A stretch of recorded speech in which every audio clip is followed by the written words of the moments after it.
나사렛 아침 묵상입니다. 오늘도 하나님의 말씀으로 한 걸음 다가서는 여러분에게 우리 주님의 은총이 함께 있기를 원합니다. 오늘의 말씀은 민수기 9장 1절에서 5절입니다. 애굽 땅에서 나온 다음에 첫째 달에 여호와께서 시내 광야에서 모세에게 말씀하여 이르시되 이스라엘 자손에게 유월절을 그 정한 기일에 지키게 하라. 그 정한 기일 곧 이달 14째 날 해질 때에 너희는 그것을 지키되 그 모든 율례와 그 모든 규례대로 지킬지니라.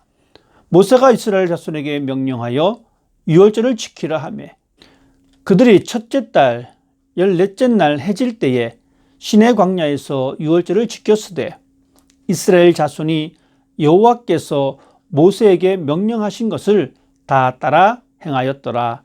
아멘. 오늘의 말씀은 유월절에 관한 말씀입니다. 유월절은 하나님의 백성의 삶에 매우 중요한 전환점입니다.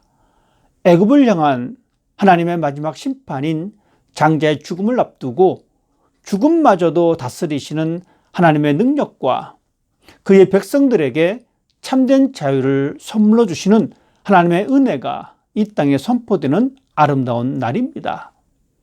애굽을 떠나 가나안을 향한 새 삶을 시작하는 이스라엘 백성들은 하나님의 은혜를 경험하는 날이며 이제 새로운 광야 생활을 시작하는 그 시점에서 다시 유월절을 지킴으로 하나님의 손길을 기억하고 하나님의 은혜를 기념하게 되었습니다. 유월절에는 반드시 어린 양을 잡아야 했습니다. 그리고 그 피를 집의 문틀의 옆과 위에 발랐으며 누룩을 넣지 않는 빵과 쓴 나물과 함께 먹었습니다. 어린 양의 고기는 불로 구워서 가족과 그리고 이웃과 함께 먹었습니다. 이런 행위들을 통해 죽음에서 벗어날 수 있었으며 새로운 출발을 향한 첫 시작이었습니다. 그리고 하나님은 이것을 영원히 지키라고 말씀하셨습니다.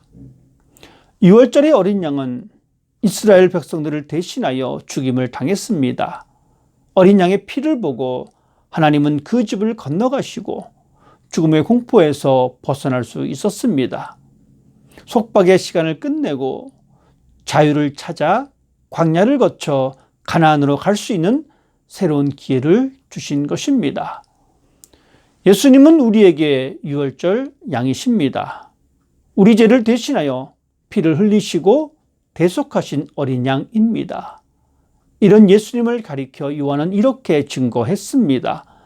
보라, 세상 죄를 지고 가는 하나님의 어린 양이로다.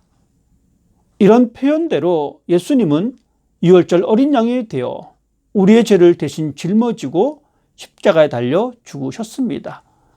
이제 그 보혈의 피로 우리의 마음에 적시고 그 찢기신 몸을 우리가 영의 양식으로 삼고 살아가야 합니다. 그때 비로소 우리는 무서운 죄와 사망의 손에서 벗어나 자유의 몸으로 살아가는 것입니다. 유월절 어린 양인 예수님은 우리의 영의 양식이 되어 주셨습니다. 그 피를 바르고 그 살을 먹을 때 우리의 영은 영원히 살게 되는 것입니다. 예수님은 자신을 가리켜 나는 생명의 떡이라고 하셨습니다. 우리는 그 떡을 통해 살아갈 수밖에 없습니다. 그렇다면 어떻게 예수님을 먹을 수 있단 말입니까? 예수님을 먹는다는 의미는 예수님을 믿음으로 영접한다는 말입니다. 내 죄를 깨닫고 내가 하나님 앞에서 죄인임을 고백하고 나를 위해 이 땅에 오셔서 나의 죄를 속량하여 주신 예수님을 구주로 믿는 것입니다. 그리고 내가 주인이 아닌, 세상이 내 삶의 주인이 아닌 오직 내 안에 예수님이 주인이 되어서 믿고 순종하면서 살아간다는 것입니다. 우리에게 주어진 시간에 내 계획만을 가지고 내 뜻만을 고집하며 살아가는 것이 아니라 주님의 계획이 무엇인지, 주님의 뜻이 무엇인지 분별하면서 성령의 속삭임을 듣고 한 걸음씩 전진하는 것이 생명의 떡으로 오신 예수님을 통해 힘을 얻고 살아가는 것입니다. 그때 비로소 예수님은 내 안에 계시며 우리 주님인 나에게 영원한 생명의 양식이 되시는 겁니다. 유월절 음식은 홀로 먹지 않았습니다. 어린 양의 고기를 구워서 가족과 그리고 이웃과 함께 먹었습니다. 유월절은 함께 교제하며 나눔의 시간입니다. 예수님을 믿는 모습도 이와 같습니다. 예수님을 결코 독점하려는 생각을 내려놓아야 합니다. 생명의 양식인 예수님은 세상의 모든 사람과 함께 공유해야 합니다. 너무 좋아서 혼자 몰래 예수님을 믿는 것은 유월절 정신에 맞지 않습니다. 유월절 정신은 나눔입니다. 예수님을 이웃과 함께 나누는 일에 적극적으로 동참해야 합니다. 예수님은 나의 구세주이지만 동시에 온 인류의 구세주이기 때문입니다.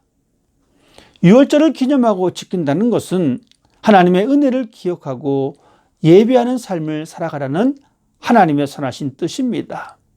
이 시대에 유월절을 지킨다는 것은 내 삶의 모든 것이 하나님의 인도하심을 고백하는 행동이며 오직 예수만 의지하며 살아가겠다는 믿음의 표현입니다.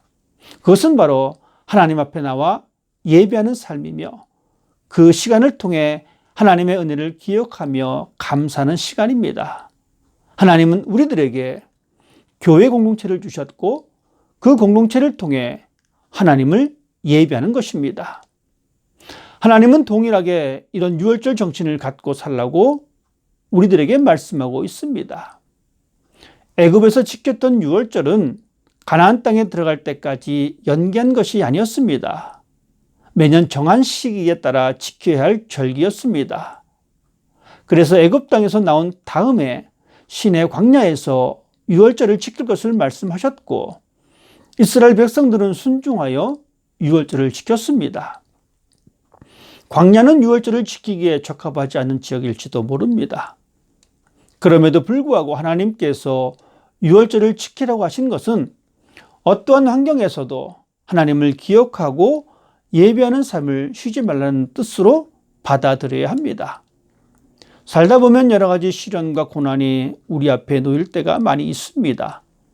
이런 어려운 일을 당하게 되면 그런 문제들을 해결하려고 많이 분주해 합니다. 다른 것을 신경 쓸 여력이 없습니다. 당장 먹고 사는 문제를 해결하는 것이 우선이라고 생각을 합니다. 그러다 보면 유월절을 지키라고 말씀하신 하나님의 명령은 그냥 후순위로 밀려나게 됩니다. 하나님께 나와 예배하는 삶과 점점 거리가 멀어지게 되는 것입니다. 물론 지금은 예배를 드리는 삶을 살아간다 할지라도 어느 순간 힘든 시간이 찾아온다고 한다면 우리는 그 시간을 잊어버릴지도 모릅니다. 유월절은 광야와 같은 모든 것이 부족한 지역에서조차 영원히 지켜야 할 원칙과 규칙이었습니다. 환경이 어렵다고 규칙을 저버리지 말고 시간이 안 된다고 원칙을 팽개치지 말아야 합니다. 우리의 편의 때문에 하나님의 말씀을 변경할 수 없습니다. 어떤 상황에서도 하나님의 말씀을 따라 행하는 용기와 믿음을 간직할 수 있기를 바랍니다. 기도하겠습니다.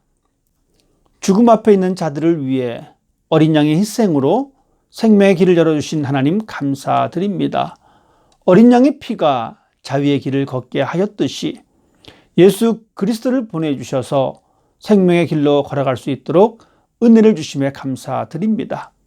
이제 우리들도 예수님의 보혈로 새로운 생명을 얻고 하나님의 은혜를 가슴에 품고 예배 자리에 있기를 원합니다.